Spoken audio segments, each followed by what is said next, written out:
देखो जुबैर, मुझसे नौकरानी बनकर नहीं रहा जाता, समझे? मैंने ना तो तुम्हारी मां का ठेका लिया हुआ है, ना ही तुम्हारे भाई के बच्चों का। ना तो मैं इतना खाना बना सकती हूं और ना ही बर्तन धो सकती हूं। शुमाइला गुस्से से चिल्ला रही थी। जुबैर पास बैठा, हाथ थामा। मेरी जान, थक जाती हो ना? अच्छा चलो, मैं करूंगा बात अम्मी से, तुम ना किया करना काम। शुमाइला खामोश हो गई। रात को जुबैर अम्मी के पास बैठा हुआ था। अम्मी जान, आपसे एक बात करनी है। मां ने हाँ में सर हिलाया। हाँ मेरे बच्चे, बोलो।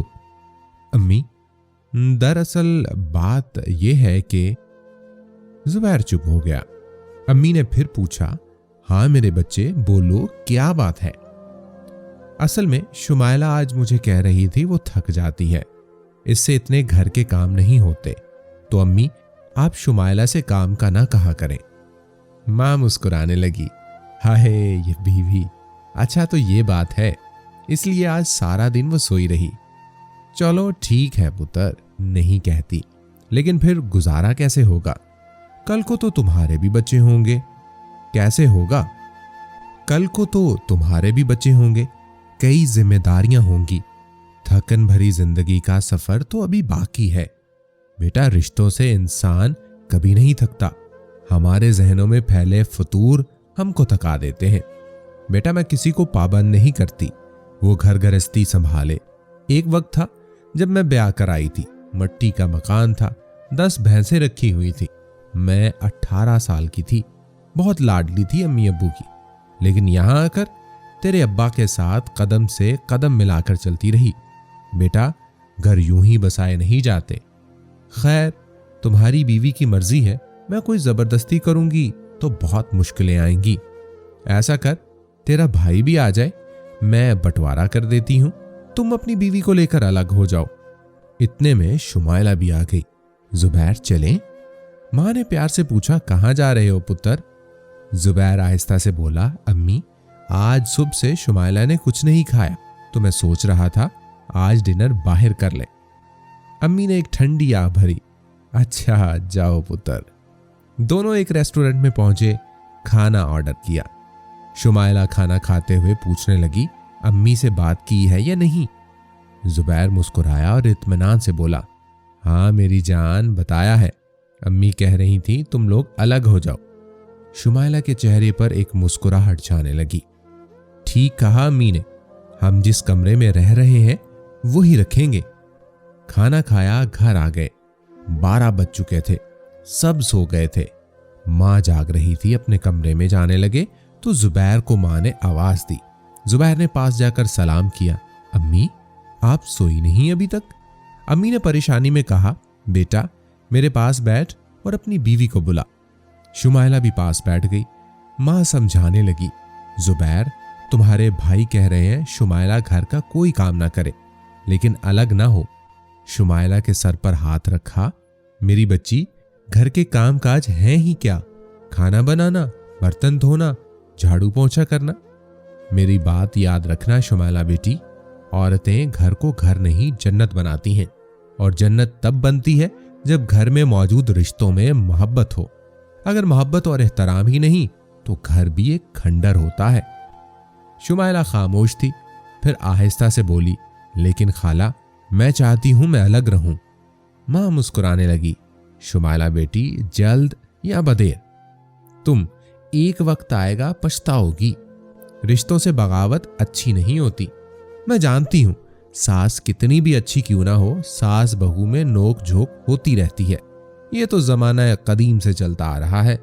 लेकिन अगर तुमको मेरे काम करने में परेशानी है, मैं अपना खाना भी खुद बना लिया करूंगी और कपड़े भी धो लिया करूंगी। बाकी तुम सिर्फ अपने शौहर के काम किया करना, लेकिन हमारे साथ रहो। शुमाइला की जिद थी, बस अलग रहना है। मां ने बेबसी में कहा, ठीक है, मर्जी करो फिर, कल को कुछ भी ऊंच नीच हुई हमारी बला से। अलग कर दिया क्या? घर में दीवार खींच दी गई। भाई तो नहीं चाहते थे, लेकिन पराए घर से आई एक लड़की को सबके साथ रहना अच्छा नहीं लगा। शुमाइला खुद को आजाद समझने लगी। इसके चेहरे पर एक सुकून था। हम ये नहीं कहते इसने अलग होकर कुछ गलत किया था, लेकिन रिश्ते सिर्फ खाना बनाने झाड़ू पोंछे पर खत्म हो तो समझ नहीं आती ये दूरी।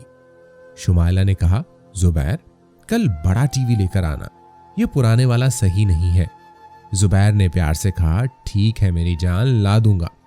टीवी भी आ गया।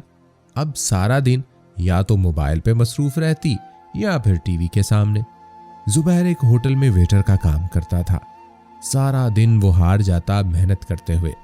मालकान खरी खोटी बातें भी सुनाया करते थे। घर जाता शुमाइला फोन पर अपने मैके बात कर रही होती।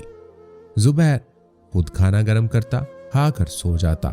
शुमाइला कहने लगी, जुबैर मैं तो कहती हूं हम ये घर बेचकर शहर चले जाते हैं, वहां कोई प्लाट खरीद कर घर बना लेंगे आहिस्ता आहिस्ता।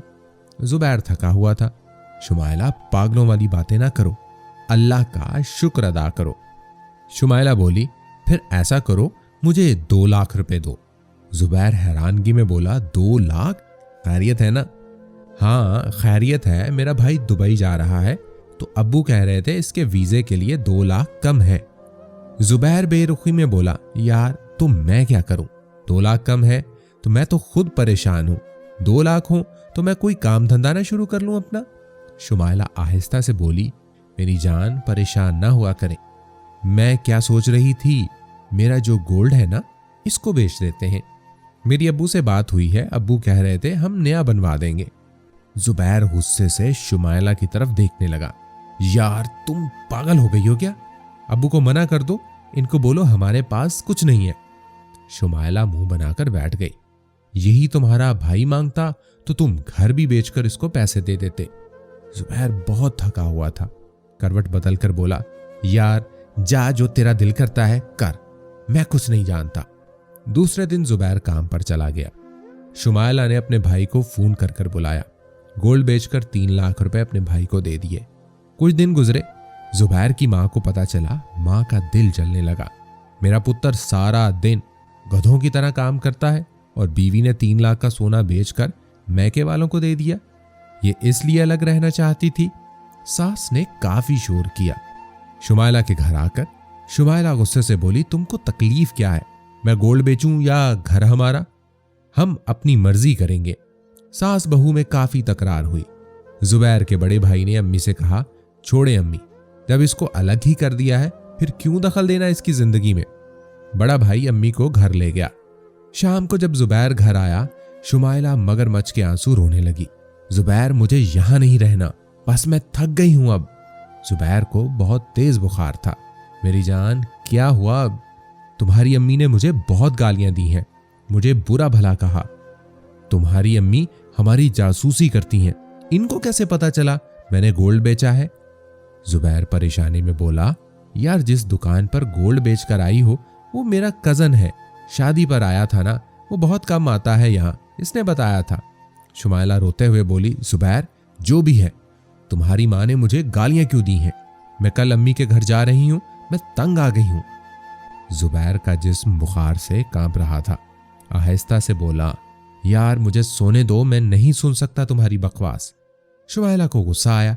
हाँ मैं तो बकवास करती हूं ना, मैं तो तुम्हारी दुश्मन हूं ना, बस मैं ही बुरी लगती हूं सबको। मुझे इतनी गालियां दी तुम्हारी माँ ने, वो तो तुमको नजर नहीं आती, मैं बकवास करती हूं। शुमाइला रोने लगी। जुबैर को बुखार इतना था कि नीम बेहोशी की हालत थी। इतने में दरवाजे पर दस्तक हुई। बार बार दस्तक होती रही। शुमाइला पास बैठी रो रही थी। जुबैर आहिस्ता से बोला, जाओ देखो कौन है। शुमाइला चिल्लाकर बोली, कौन होगा? और तुम्हारी माँ आई होगी तमाशा लगाने। जुबैर ने हाथ बांधे। अल्लाह के लिए चुप करोगी शुमाइला? जुबैर खुद उठा, दरवाजा खोला, सामने माँ थी। माँ ने सर पर हाथ फेरा। पुत्र क्या हुआ? आज 10 दिन गुजर गए, मिलने नहीं आया मुझे। आज पता नहीं क्यों दिल परेशान था, इसलिए मिलने आ गई। माँ बेड पर आकर जुबैर के पास बैठ गई। जुबैर की आंखों से पानी बह रहा था। माँ ने पूछा, अरे क्या हुआ मेरे बच्चे? जुबैर बोला, अम्मी बुखार है। अम्मी ने सर पर हाथ लगाया। पुत्र बुखार तो बहुत तेज है। शुमाइला से पूछने लगी, कुछ खाने को भी दिया है या नहीं? अब जुबैर क्या बताता तो इसके अपने तमाशे खत्म नहीं होते। हालत काफी बिगड़ गई थी जुबैर की। शुमाइला भी घबरा गई। जल्दी से जुबैर के भाई को बुलवाया। डॉक्टर के पास ले गए। डॉक्टर ने चेकअप किया, एडमिट कर लिया। बुखार की वजह से दौरे पड़ रहे हैं। शुमाइला पास बैठी हुई थी। जुबैर को जहनी सुकून चाहिए था, जबकि शुमाइला ने इसकी जिंदगी को जहन्नुम बना रखा था। भाई ने जुबैर का पर्स चेक किया, इसमें सिर्फ 100 रुपया था। भाई काफी परेशान हुआ। यार जुबैर, क्या हो गया है? क्या हालत बना रखी है? जुबैर खामोश रहा। दूसरे दिन बुखार था, फिर भी काम पर जाने लगा। भाई ने डांटा, जुबैर पागल हो गए हो? जुबैर परेशानी में बोला, भाई 2 दिन बाद किस्त देनी है, वो लोग घर आ जाएंगे। भाई ने पूछा, कैसी किस्त?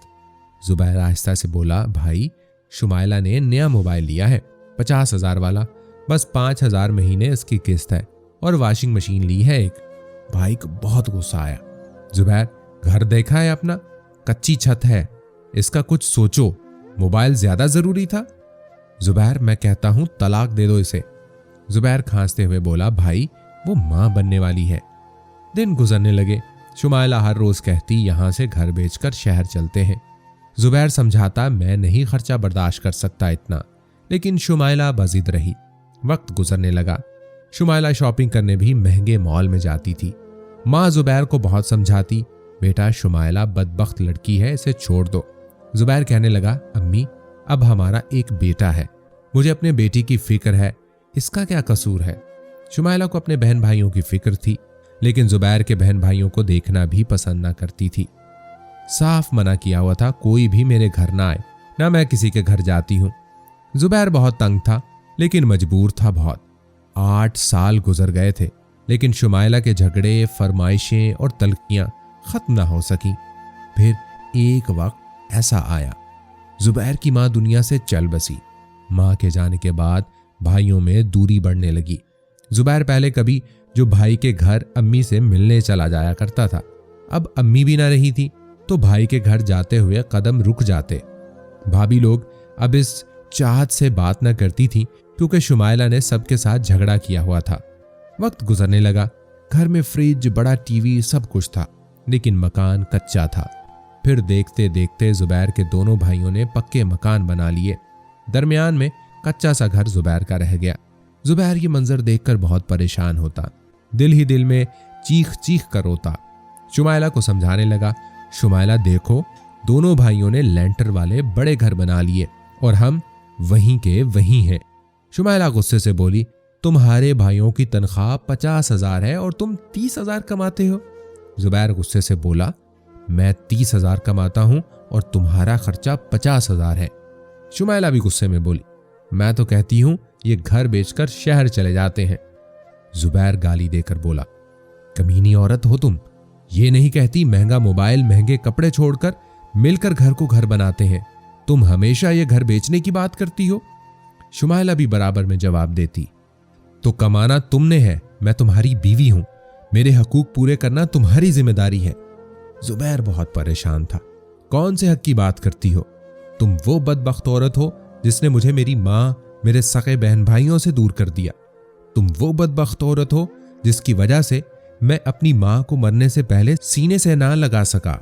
तुम वो बदबख्त औरत हो जिसने अपने मैके को, अपने शोहर की कमाई खिला खिलाकर इनको पैरों पर खड़ा कर दिया।